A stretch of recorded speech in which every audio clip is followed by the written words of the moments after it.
আর S Bengali ক্লাসরুমে সকলকে স্বাগত। আজকের ভিডিওতে আমি পশ্চিমবঙ্গ মধ্যশিক্ষা পর্ষদের অন্তর্গত নবম শ্রেণীর ইতিহাস পাঠ্য বইয়ের প্রথম অধ্যায়, যে অধ্যায়টির নাম রয়েছে ফরাসি বিপ্লবের কয়েকটি দিক, এই অধ্যায়ের অনুশীলনীর প্রশ্নের উত্তর নিয়ে আলোচনা করব। সুতরাং আমি চাইবো তোমরা ভিডিওটা স্কিপ না করে একদম প্রথম থেকে শেষ পর্যন্ত দেখো।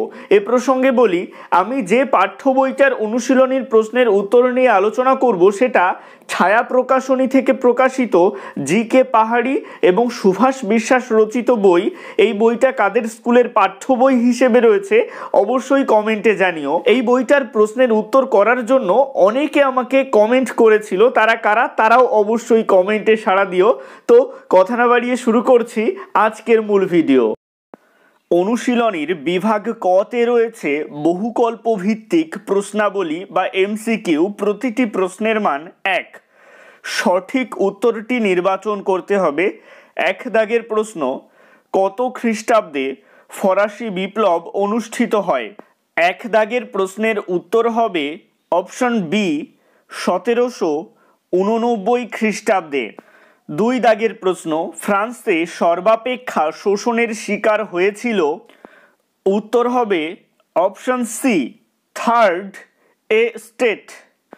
3 দাগের প্রশ্ন, কে ফ্রান্সকে ভ্রান্ত অর্থনীতির প্রকাণ্ড জাদুঘর বলে অভিহিত করেছেন? উত্তর হবে option D, Adam Smith. Adam Smith তার ওয়েলথ অব নেশনস গ্রন্থে বলেছেন যে ফ্রান্স ছিল ভ্রান্ত অর্থনীতির প্রকাণ্ড জাদুঘর। এবারে চলে আসছি 4 দাগে। এখানে বলা হচ্ছে টাইলে হলো উৎপাদন কর, আয়কর, লবণ কর নাকি ভূমিকর? উত্তর হবে অপশন ডি, ভূমিকর।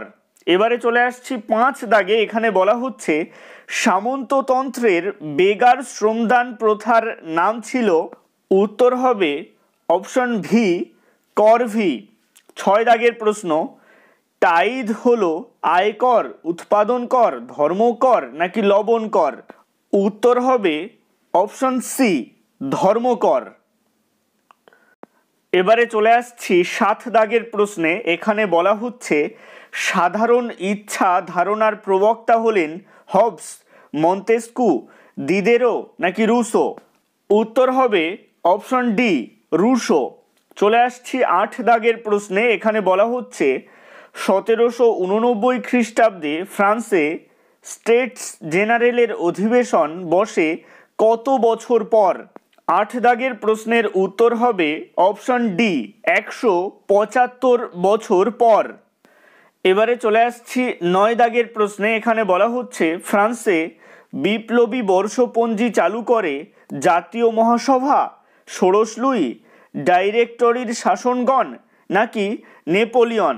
9 দাগের প্রশ্নের উত্তর হবে অপশন এ, জাতীয় মহাসভা।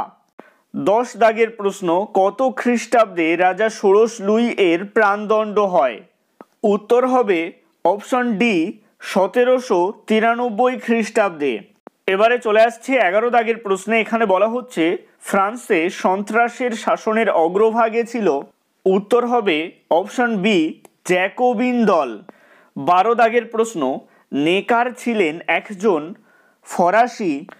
উত্তর হবে অপশন এ, অর্থমন্ত্রী। এবারে চলে আসছি বিভাগ খতে। এখানে বলা হচ্ছে সত্য না মিথ্যা বলো। প্রতিটি প্রশ্নের মান 1। 1 দাগে বলা হচ্ছে অঁসিয়া রেজিম কথার অর্থ পুরাতন তন্ত্র। 1 দাগের বাক্যটা সত্য। এবারে চলে আসছি 2 দাগের বাক্যে। এখানে বলা হচ্ছে ফরাসি সমাজের তৃতীয় শ্রেণীর মুখপাত্র ছিল কৃষকরা। 2 দাগের বাক্যটা মিথ্যা, কারণ কৃষকরা তৃতীয় শ্রেণীর মুখপাত্র ছিল না, ছিল শিক্ষক, চিকিৎসক, আইনজীবী বা বলা যায় শিক্ষিত ও সচেতন মধ্যবুর্জুয়া শ্রেণী। 3 দাগের বাক্য, মন্তেস্কু ক্ষমতা স্বতন্ত্রীকরণ নীতিতে বিশ্বাসী ছিলেন। 3 দাগের এই বাক্যটা সত্য। এবারে চলে আসছি 4 দাগের বাক্যে। এখানে বলা হচ্ছে বাস্তিল দুর্গের পতন ঘটে অভিজাত বিপ্লবীদের হাতে। 4 দাগের এই বাক্যটা মিথ্যা, কারণ অভিজাত বিপ্লবীদের হাতে বাস্তিল দুর্গের পতন ঘটেনি। বাস্তিল দুর্গের পতন ঘটেছিল বুর্জোয়াদের হাতে তথা সাধারণ মানুষের হাতে। 5 দাগের বাক্য, ডুমোরিজ ছিলেন ফরাসি সেনাপতি। 5 দাগের এই বাক্যটাও সত্য। এবারে চলে আসছি অনুশীলনীর বি দাগে। এখানে বলা হচ্ছে বাঁ দিকের সঙ্গে ডান দিকের স্তম্ভ মেলাও। সামাজিক চুক্তি বা সোশ্যাল কন্ট্রাক্ট মিলবে রুশো এর সাথে, কাঁদিদ মিলবে ভলতেয়ার এর সাথে, পার্সিয়ার পত্রাবলী বা পার্সিয়ান লেটার্স মিলবে মন্তেস্কু এর সাথে, বিশ্বকোষ মিলবে ডেনিস দিদেরো এর সাথে।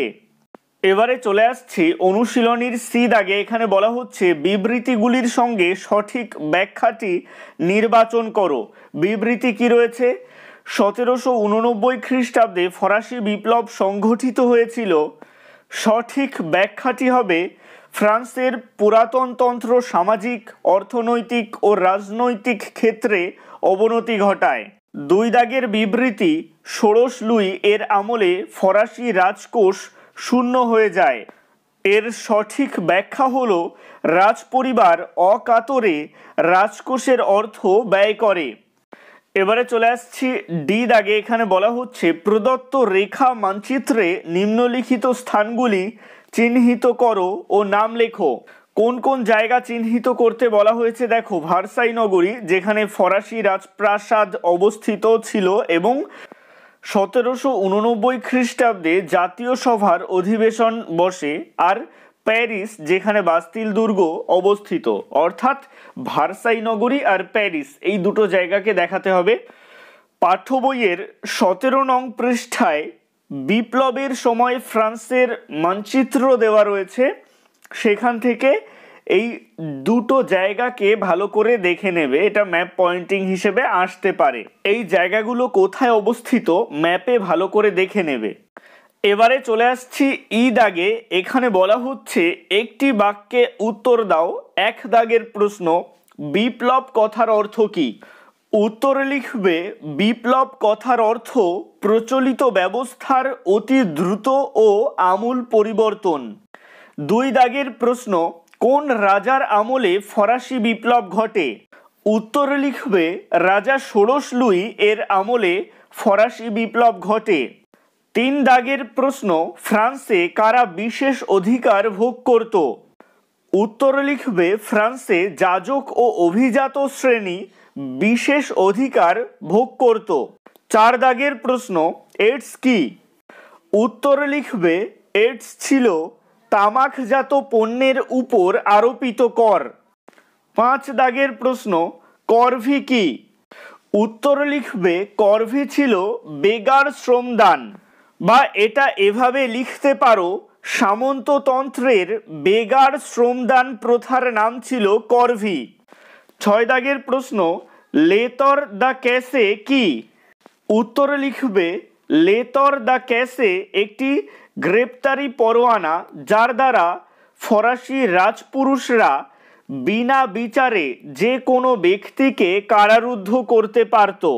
এবারে চলে আসছি 7 দাগের প্রশ্নে। এখানে বলা হচ্ছে ভলতেয়ারের লেখা 2টি গ্রন্থের নাম লেখো। উত্তরে লিখবে ভলতেয়ারের লেখা 2টি গ্রন্থের নাম লেতর ফিলোসফিক ও কাঁদিদ। 8 দাগের প্রশ্ন, জাতীয় সভায় কোন সম্প্রদায়ের কতজন সদস্য ছিল? উত্তরে লিখবে জাতীয় সভায় নির্বাচিত প্রতিনিধি সদস্যের মোট সংখ্যা ছিল 1214 জন, যার মধ্যে যাজক শ্রেণীর সদস্য 308 জন, অভিজাত শ্রেণীর সদস্য 285 জন ও তৃতীয় শ্রেণীর সদস্য 621 জন। 9 দাগের প্রশ্ন, কবে বাস্তিল দুর্গের পতন ঘটে? উত্তরে লিখবে 1789 খ্রিস্টাব্দের 14 জুলাই।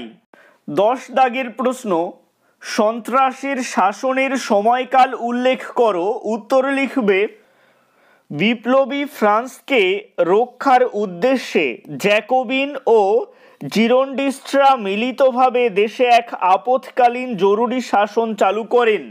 1793 খ্রিস্টাব্দের 2রা জুন থেকে 1794 খ্রিস্টাব্দের 27শে জুলাই পর্যন্ত চলা এই আপৎকালীন শাসন সন্ত্রাসের শাসন নামে পরিচিত। তো এর মধ্যেই দেখবে সময়কালটা উল্লিখিত রয়েছে। আর সন্ত্রাসের শাসন কাকে বলে একটু বুদ্ধি করে এর মধ্যেই উত্তরটা দিয়ে দিয়েছে, এটা পড়ে রাখবে। আজকের ভিডিওটা এই পর্যন্তই। অনুশীলনীর পরবর্তী প্রশ্নের উত্তরগুলো আমি পার্ট 2 এর ভিডিওতে দিয়ে দেব। আজকের ভিডিওটা কেমন লাগলো অবশ্যই কমেন্টের মাধ্যমে জানিও। ভালো লাগলে লাইক করো এবং একই ক্লাসের বন্ধুদের সাথে ভিডিওটাকে শেয়ার করতে ভুলো না। ভালো থেকো, সুস্থ থেকো সকলে, আর অবশ্যই RS বেঙ্গলি ক্লাসরুমের সাথে থেকো। সবশেষে একটাই রিকোয়েস্ট, এখনও পর্যন্ত যারা চ্যানেলটিকে সাবস্ক্রাইব করে উঠতে পারোনি তারা অবশ্যই চ্যানেলটিকে সাবস্ক্রাইব করে দিও এবং পাশে থাকা বেল আইকনটিকে প্রেস করে অল বাটনে ক্লিক করে দিও নতুন ভিডিওর আপডেট সবার আগে পেতে।